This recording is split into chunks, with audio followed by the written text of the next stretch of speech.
had a question about the Lord's Prayer, which needed to be answered. And that question concerned the penultimate line. And the question was, Father, how can you explain that line in the Lord's Prayer, and lead us not into temptation?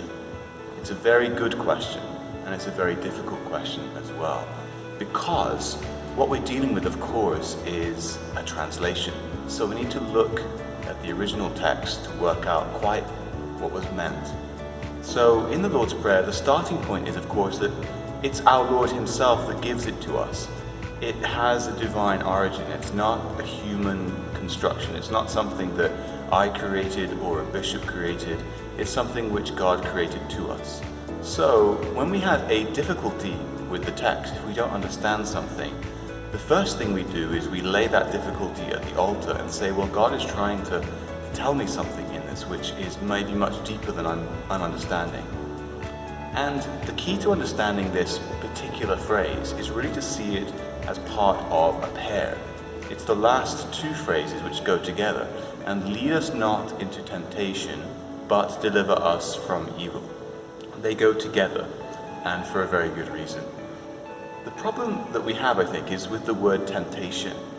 And I think that over the course of English history, the history of the English language, the word temptation has changed. It has somewhat narrowed in its meaning. Originally, the sense of temptation was not just, I quite fancy a cream cake and I know I shouldn't have one, but I'm going to be thinking about it. It's not that kind of temptation. The word originally had a sense of trial or test. And that's the way to look at this particular use of the word temptation. In Latin, of course, it's tentationem. In Greek, perasmon. And that word really has this sense more of trial, of test, than of anything like temptation. It's not really that word at all. So, do not lead us into the test. Well, again, let's look at the verb. It's not really about being led through in the sense of being enticed or being cajoled. The Greek word is quite basic, actually. It just means do not bring us to this event. Do not let this happen. But what's being kind of described there? What is it that it's leading to?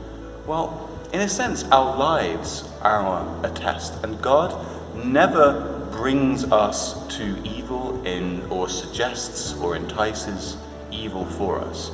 But he does permit us to be tested, because in testing us, then we prove our worth. That is, it goes without saying, that those things which are tested prove their worth.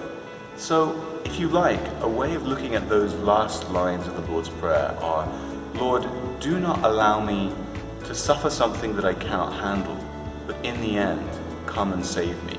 That would be a way to say it in modern English, which has the same meaning as the original text. Do not allow me to come into something I can't handle, but in the end, save me, is the meaning of, and lead us not into temptation, but deliver us from evil.